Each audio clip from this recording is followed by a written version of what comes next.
Good evening दोस्तों, welcome to my channel physics blogger. आज हम जो सीबीएसई के द्वारा जो नया गाइडलाइंस निकाला गया है क्लास 10th और 12th के बोर्ड एग्जाम के लिए कि इसमें एग्जाम में का जो पैटर्न है उसमें क्या क्या चेंजेस आया है, ठीक है, एग्जाम का प्रोसीड्यूर कैसा है, देखेंगे कि उस गाइडलाइन में क्या क्या चेंजेस लाया गया है। पहले जो दो मेजर चेंजेस है वो है, एक है पहला जो चेंजेस है वो है सिलेबस रिडक्शन। ठीक है, सिलेबस रिडक्शन, ठीक है, गाइडलाइंस में मेंशन किया गया है कि सिलेबस रिडक्शन किया जाएगा, ठीक है ना। जो होपफुली ये 30% ही रिडक्शन किया जाएगा, क्योंकि प्रीवियस ईयर में 30% ही रिडक्शन किया गया था, ठीक है ना। तो दूसरी सबसे बड़ी चेंजेस है वो है एग्जाम का पैटर्न, ठीक है ना। तो पहले बोर्ड एग्जाम के लिए क्लास 10th और 12th के लिए क्या होता था, 10th and 12th, class 10th and 12th के लिए क्या होता था, एक ही एग्जाम पे आपका जो 10th और 12th का मार्क्स डिपेंड करता था, जो फाइनल एक एग्जाम होता था, ठीक है ना। अभी इसको क्या किया, चेंज करके दो एग्जाम में डिवाइड कर दिया, ठीक है ना। इसमें कर दिया क्या, दूसरा जो चेंजेस है वो टर्म 1 और टर्म 2 कर दिया, टर्म 1 एंड टर्म 2, ठीक है ना। तो अभी क्या कर दिया कि टर्म 1 से आपका जो 50% लिया जाएगा आपका मार्क्स, आपका जो मार्क्स है टर्म 1 से 50%, टर्म 2 से 50% मार्क्स लिया जाएगा, ठीक है। ये बेसिक चेंजेस है, दो सबसे बड़ी बेसिक चेंजेस है। पहली बात तो जो सिलेबस रिडक्शन होगा वो 30% रिडक्शन हो जाएगा, ठीक है ना। वो 30% एक्चुअली वो नहीं दिया गया है, लेकिन दे देगा जुलाई मंथ में, इस मंथ में आपका जो ये जो नोटिफिकेशन जो सिलेबस रिडक्शन का वो दे दिया जाएगा। जब भी दे दिया जाएगा वो मैं आपके साथ शेयर कर दूंगा। तो उसके बाद जो सबसे बड़ी चेंजेस जो है वो टर्म 1 और टर्म 2 का, तो उसके रिलेटेड अभी 50% मार्क्स है, तो अभी क्या होगा, सिलेबस भी 50% हो जाएगा। मतलब आपका बुक्स का जितना भी सिलेबस है, जितना भी चैप्टर है, 50% जो है चैप्टर्स जो होगा वो फर्स्ट टर्म में लिया जाएगा, 50% सिलेबस, और बाकी 50% सेकेंड टर्म के लिए होगा, सेकेंड टर्म के लिए होगा। तो ये है दूसरी बड़ी चेंजेस, ठीक है। क्या चेंजेस था, 50% मार्क्स भी डिस्ट्रीब्यूशन हो गया, फर्स्ट टर्म में 50%, सेकंड टर्म के लिए 50%, और दूसरा जो है वो है 50% चैप्टर्स, मतलब 50% चैप्टर मतलब 50% सिलेबस, 50% सिलेबस जो है वो आपके लिए। तो दूसरी जो बड़ी बात है वो है 50% जो मार्क्स होगा या 50% सिलेबस का जो एग्जाम होगा वो टोटल 90 मिनट्स का होगा, ठीक है ना, 90 मिनट्स का होगा। और वहां पे क्या रहेगा, एमसीक्यू रहेगा, एमसीक्यू एंड असर्शन जो रहेगा वो रहेगा आपका, ठीक है ना।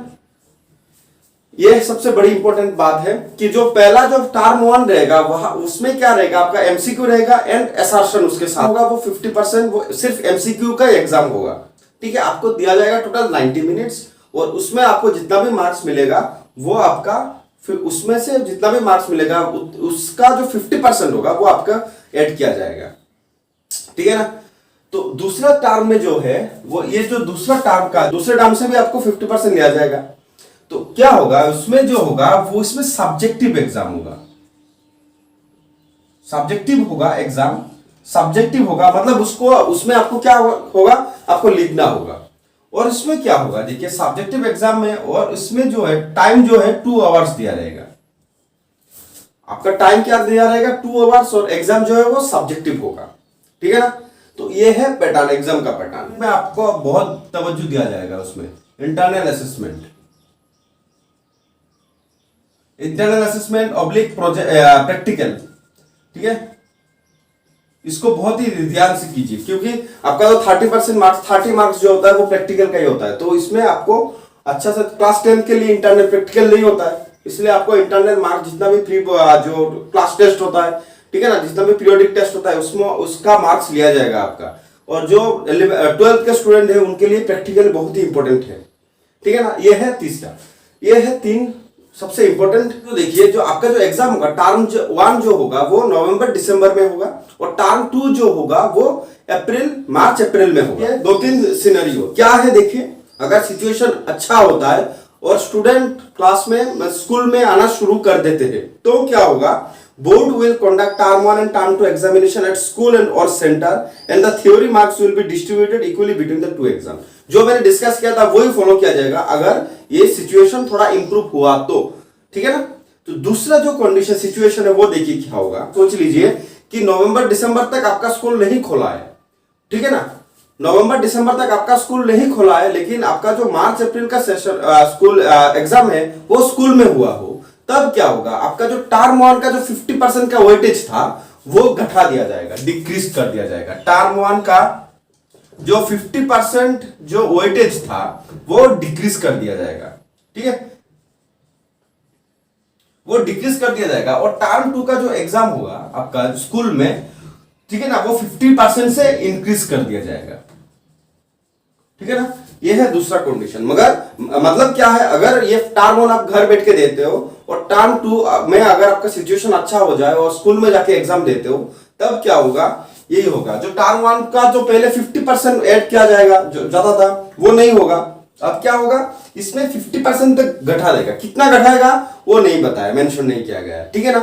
तो ये बहुत ही इंपॉर्टेंट एक है, ठीक है ना, ये 50% से घटा देगा इसको और इसको 50% से बढ़ा देगा, ठीक है ना। ये दूसरा सिचुएशन है। अगर तीसरा सिनेरियो लो कि टर्म वन स्कूल में हुआ हो, ठीक है, और टर्म टू में क्या हो, टर्म टू कैंसिल हो गया हो, मतलब तब सिचुएशन और खराब हो गया हो, कोरोना पेंडेमिक, आप स्कूल में नहीं जा सकते हो, तब टर्म टू अगर नहीं हुआ हो, ठीक है ना, टर्म वन आपका हो गया स्कूल में लेकिन टर्म टू कैंसिल हो गया हो, ठीक है, कोरोना का कंडीशन जो है वो और खराब हो गया, तब क्या होगा, आपका जो 50% का वेटेज था टर्म वन में उसको इंक्रीज कर दिया जाएगा। तब उसी कंडीशन में 50% का जो मार्क्स है वो इंक्रीज कर दिया जाएगा और इसमें कुछ जोड़ दिया जाएगा इंटरनल असेसमेंट,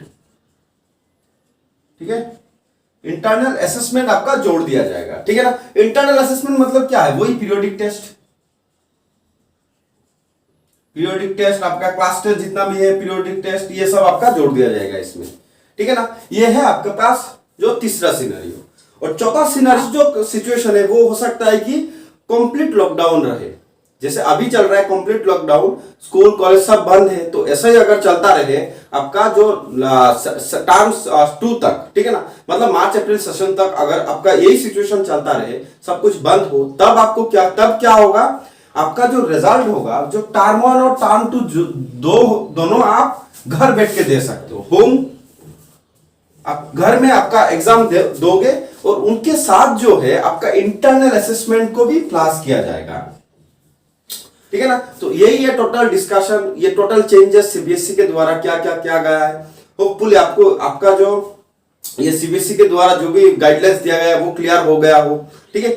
अब अगर अभी भी आपके पास कोई डाउट है तो प्लीज कमेंट सेक्शन में आप बताइए, क्लियर करने की कोशिश करूंगा, ठीक है।